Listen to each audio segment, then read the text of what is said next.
Okay, so ikakabit natin ngayon guys yung kanyang oil pump. So ito yung mechanism ng oil pump ng 3.2 Ford Ranger.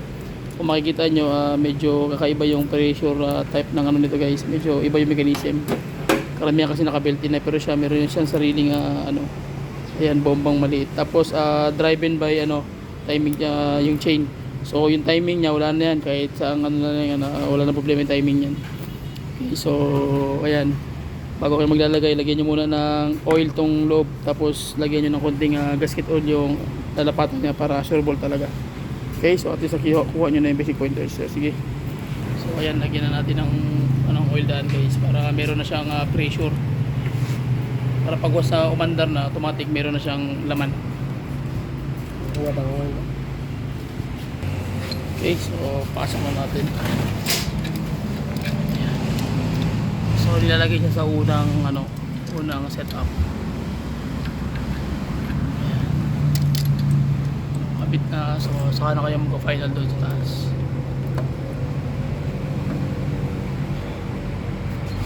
Okay, so ayan na, setup na guys. 4 na bolt lang yun eh. 4 na bolt na maliliit. 8 ang ulo.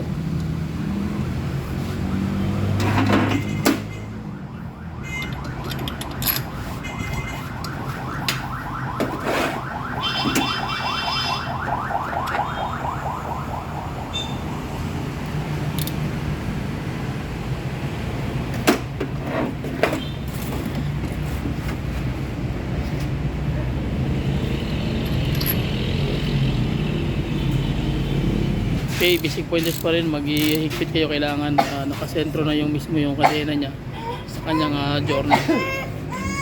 Ayan o, sentro. Okay, so yun ang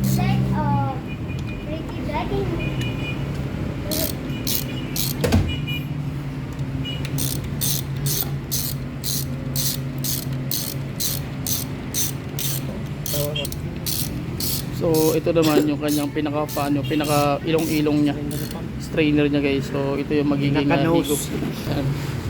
So babad naman to, pag ano naman forma niyan, kakabit natin mamaya konti yan. Okay guys, so yan, kikakabit na natin. Samok no.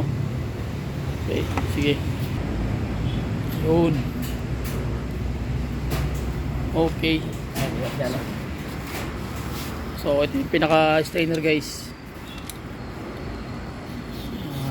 Damage yung natin daliri ng ating body.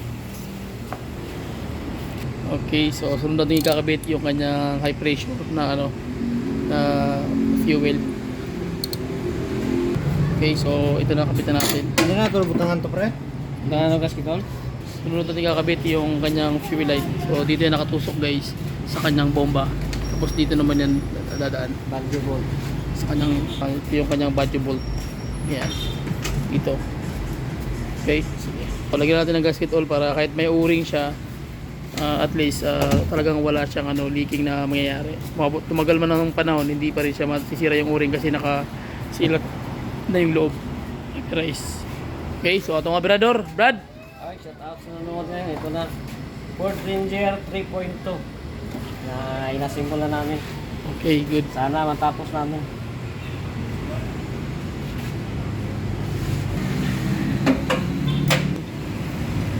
So kabit na natin part. Ayan na. So umalaga, makuha nyo ng basic pointers, panalo na. Yakang mga birada. Yun. Sige, higpit. Sunod na ikakabit yung kanyang mechanism ng higpit natin. Ilang higpit? 30? Okay, so 30. lang ang 30. Okay, so next step natin gagawin guys, yung kanyang guide. Yung guide niya sa kanyang timing, sa chain guide. Ito na, kabit na natin. So medyo matagal nga lang pag set up ng kanyang Okay, so ikakabit na natin guys, medyo masikip lang. Ayan. So okay, so ikabit na natin. Mali yung video ko. Huwag tayo dito.